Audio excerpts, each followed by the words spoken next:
코로나와 태풍으로 인하여 얼마나 많이 힘드셨습니까? 오늘도 영상으로 예배드리지만 변함없는 하나님의 사랑과 은혜가 충만히 임하기를 간구합니다. 다 같이 묵상기도 드리겠습니다.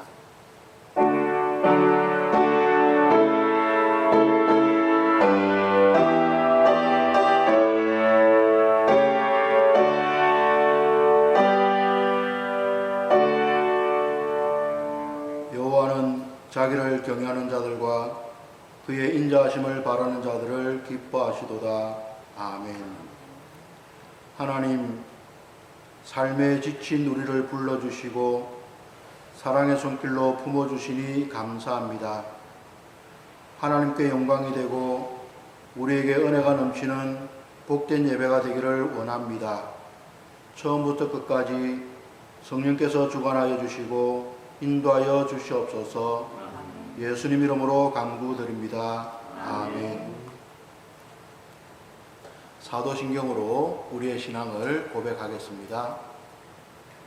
전능하사 천지를 만드신 하나님 아버지를 내가 믿사오며 그 위아들 우리 주 예수 그리스도를 믿사오니 이는 성령으로 잉태하사 동정녀 마리아에게 하시고 본디오 빌라도에게 고난을 받으사 십자가에 못 박혀 죽으시고 장사한 지 사흘 만에 죽은 자 가운데서 다시 살아나시며 하늘에 오르사 전능하신 하나님 우편한 자에 있다가 저로서 산자와 죽은 자를 심판하러 오시리라.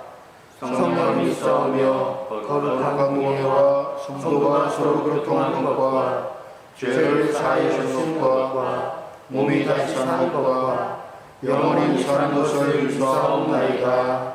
아멘. 다 같이 찬송가 438장 찬송하겠습니다.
예배를 위하여 백승민 장로님께서 기도해 주시겠습니다.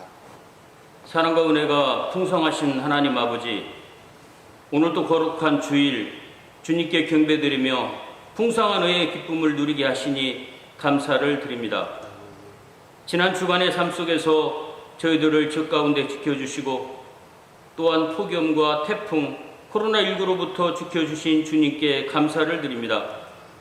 그러나 말씀대로 살지 못하고 세상의 죄악에 빠져 살았던 저희의 잘못된 죄를 용서하여 주옵소서. 저희의 진정된 죄의 고백을 통해 예배 중에 임하시는 성령님의 위로와 감동이 새롭게 임하여 성령의 사로잡힌 바 되어 삶이 하나님 중심으로 변화되게 하여 주옵소서.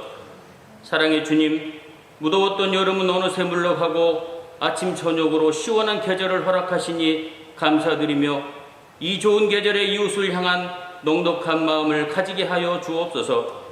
우리의 작은 신음에도 응답하시고 어렵고 힘든 가운데 있는 주의 자녀들을 위로하시며 의의 길로 인도하시는 하나님, 코로나19와 장마 또 연이어 발생되는 태풍, 한 번도 경험해보지 못한 재해와 질병으로 주님의 백성들이 많은 고통 중에 있습니다.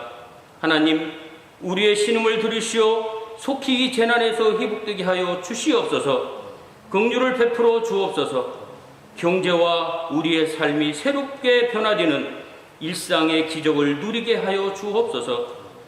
항상 말씀으로 새롭게 하시고 푸른 추정으로 인도하여 양육하시는 목사님, 갑절의 영광과 성령 충만과 강건함을 주셔서 하나님 나라 사역을 온전히 감당하는 목사님 되게 하여 주시옵시고, 질병으로 고통받는 성도들을 치유하여 주시고, 물질로 어렵고 힘들어하는 성도들에게 물질의 통로를 열어 주시옵소서.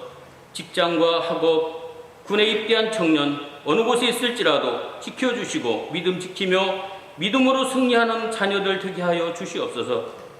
코로나19 확산으로 비대면으로 예배를 드립니다. 우리의 믿음이 나태해지지 않도록 말씀과 기도 중심의 생활이 되게 하여 주시옵소서. 또 이 시간 준비하신 말씀을 전하시는 목사님, 우리에게 성령의 충만한 말씀이 되어서 어렵고 힘들고 고통스러운 이 생활 속에서 승리하는 삶이 되게 하시며 날마다 말씀 중심으로 살아가는 우리 귀한 성도님들 되도록 말씀으로 붙잡아 주시옵소서. 우리의 마음과 뜻과 정성을 드리오니 주님 기뻐 받아 주시옵소서. 사랑이 많으신 예수 그리스도의 이름으로 간절히 기도하옵나이다. 아멘.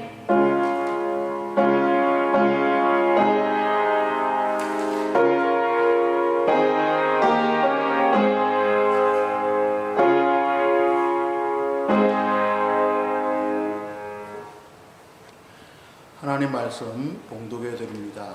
마가복음 6장 30절부터 44절 말씀입니다.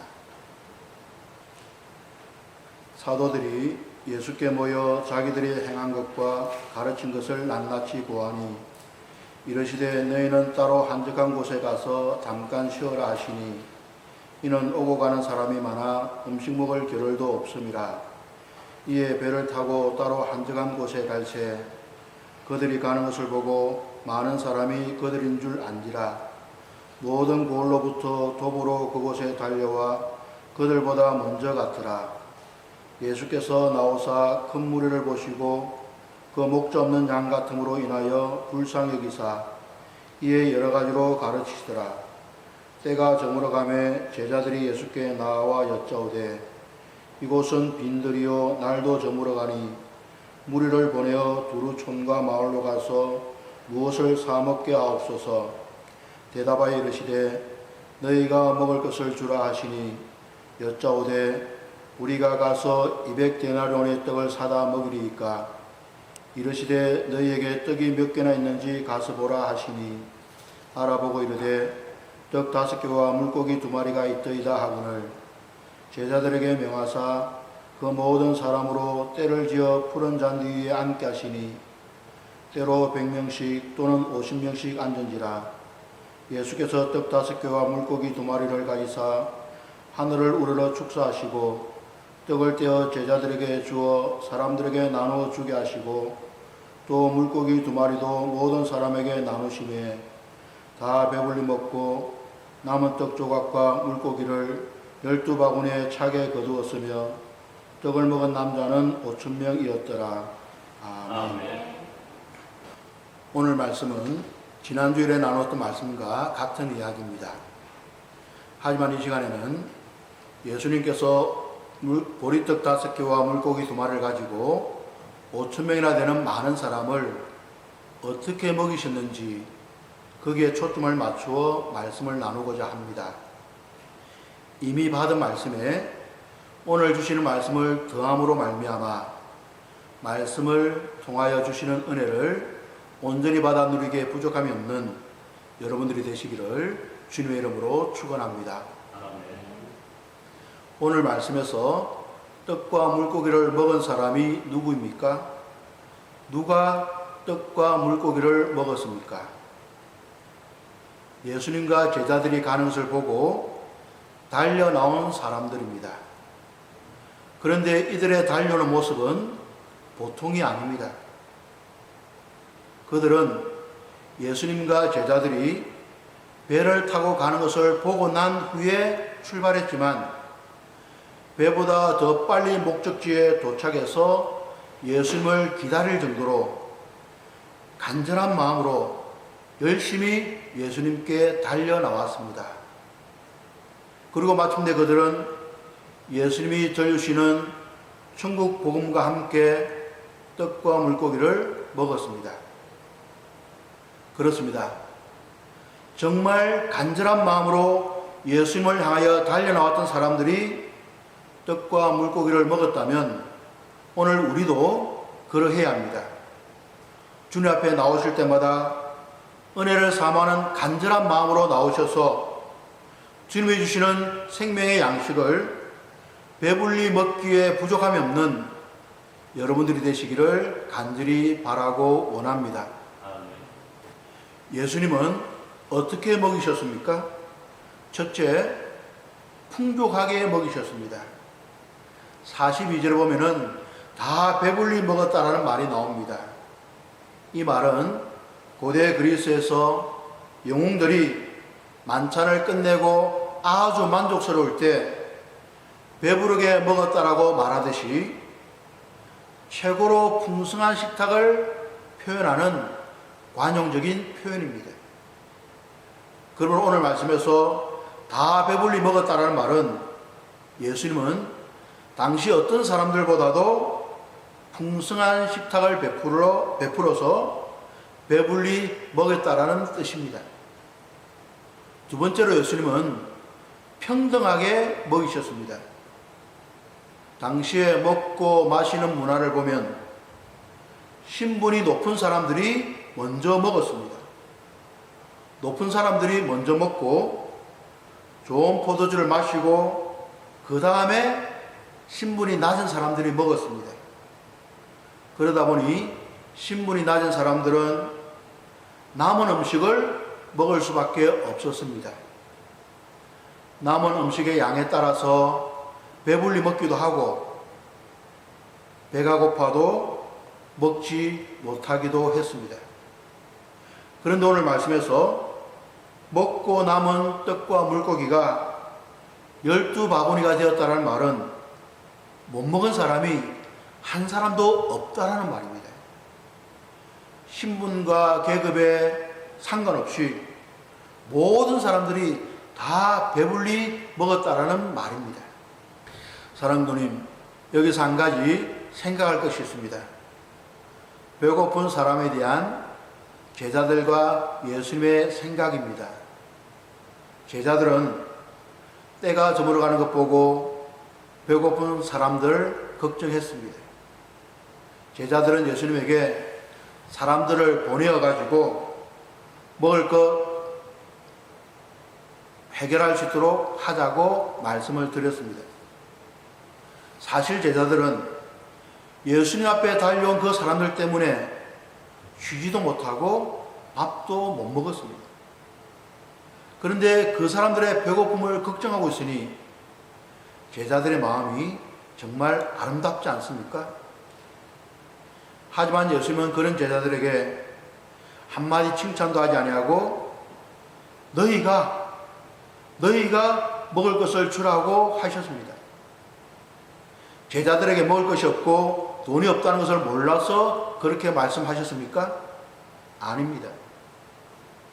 제자들과 예수님의 관심이 다르기 때문입니다.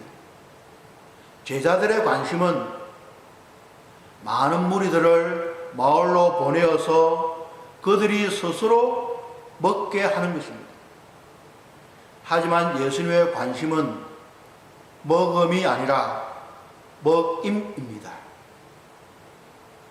예수님의 관심은 먹음이 아니라 먹임입니다. 엄마는 자녀가 객지에 나가 있을 때 밥을 제대로 챙겨 먹지 못하는 것을 보고 속상해합니다. 하지만 한번 배불리 먹이지 못하는 그것에 더 속상해하듯이 예수님도 그랬습니다. 예수님은 자기에 달려나온 많은 사람들을 목자 없는 양같이 불쌍히 여겼습니다. 여기서 불쌍히 여기는 마음이란 엄마가 어린아이가 울면 우는 것 보고 어떻게 해줄 수 없어서 애타는 마음, 애간장이 녹는 마음, 어떻게 해주지 않고는 견딜 수 없는 마음입니다. 예수님은 이런 마음으로 무리를 먹이셨습니다. 다시 봅시다. 예수님이 어떻게 먹이셨습니까? 예수님은 불쌍히 여기는 마음으로 많은 무리를 먹이셨지만 불쌍하다고 피난민이나 노숙자처럼 배급 주듯이 먹이지 않았습니다. 예수님은 최고로 대접하여 먹이셨습니다. 39절에 보면 예수님은 모든 사람으로 하여금 때를 지어 푸른 잔디에 앉게 하셨습니다. 여기서 앉게 하셨다라는 말이 중요합니다. 우리말로 보면 그냥 풀밭 위에 앉게 한 것처럼 생각할 수 있지만 원문을 보면 다릅니다. 헬라어 원문을 보면 앉겠다라는 말은 심포지아라는 말입니다. 심포지아라는 말은 그리스 로마 문화권의 독특한 식사 전통을 뜻하는 심포지엄과 같은 뜻입니다. 잠깐 그리스 로마 시대 심포지엄에 대해서 간략하게 말씀드리면 이렇습니다. 만찬, 학년이라고 번역할 수 있는 심포지엄은 카오시라는 몸을 비스듬히 기댈 수 있는 소파, 실제로 비스듬히 누워서 하인들이 제공하는 빵과 고기와 요리를 먹는 것입니다. 그리고 식사가 끝나면 포도주를 마시고 시를 낭송하거나 음악을 듣거나 여행담을 이야기하거나 철학적인 주제를 논하며 토론을 즐겼습니다. 이때 하인들은 심포지엄이 끝날 때까지 서서 시중을 들었습니다.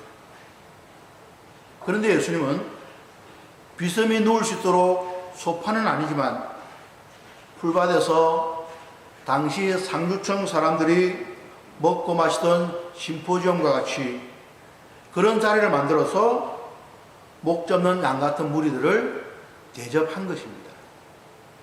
한번 생각해 봅시오. 예수님과 제자들은 서 있고 사람들은 풀밭에 비스듬히 앉아 누워 있습니다. 심포지엄에서 서 있는 사람은 하인입니다. 그러므로 제자들이 서서 풀밭에 앉아 있는 사람들에게 떡과 물고기를 가져다 주는 것은 굶주린 사람들에게 자선을 행하는 행위가 아닙니다. 종으로서 섬기는 모습입니다. 그러므로 오늘 말씀에서 보리떡 5개와 물고기 2마리를 가지고 5,000명을 먹이신 이 이야기는 예수님께서 가난하고 불쌍한 사람들, 병든 사람들, 소외된 사람들에게 단순히 한 끼 식사를 해결해 주었다는 이야기가 아닙니다. 섬김을 받으러 온 것이 아니라 섬기러 왔다라는 예수님 말씀처럼 실제로 당시에 가장 가난하고 불쌍한 사람을 최고로 섬기는 모습을 보여주는 이야기입니다. 그리고 하나님은 오늘 말씀을 통해서 우리에게 말씀하십니다. 예수님께서 제자들에게 너희가 먹이라고 하셨듯이 하나님은 오늘 우리들에게 배고픈 사람들, 굶주린 사람들을 먹이라고 말씀하십니다. 내가 생명의 떡이라고 나를 먹이라고 말씀하십니다. 사랑도님, 심리학에 의하면 사람들은 좋아하는 사람과 함께 맛있는 거 먹을 때 행복을 느낀다라고 합니다. 우리를 사랑하시는 주님과 함께 주님이 주시는 생명의 떡을 배불리 먹음으로 말미암아 행복한 성도가 되시기를 바랍니다. 한 걸음 더 나아가서 예수님께서 불쌍한 무리를 극진히 대접했던, 섬겼던 그 모습으로 여러분 주변 사람들을 섬기는 그리스도인들이 되시기를 바랍니다. 자신들의 배고픔을 참아가면서 무리를 섬겼던 제자들의 모습을 가지고 생명의 떡이신 예수 그리스도를 사랑하는 부모 형제와 이웃과 모든 사람들에게 풍족하게 먹이고 나눔으로써 하늘의 복을 이 땅에서 함께 나누고 살아가는 행복한 그리스도인들이 다 되시기를 주님의 이름으로 축원합니다. 아멘. 기도합시다. 주신 말씀에 감사하며 말씀대로 행하며 살기를 다짐하며 머리 숙인 사랑하는 성도님들과 이들의 삶의 자리 가운데 하나님의 사랑과 예수 그리스도의 은혜와 복된 길로 인도하시는 성령님의 손길이 영원히 함께 하옵시기를 간절히 축원하옵나이다. 아멘.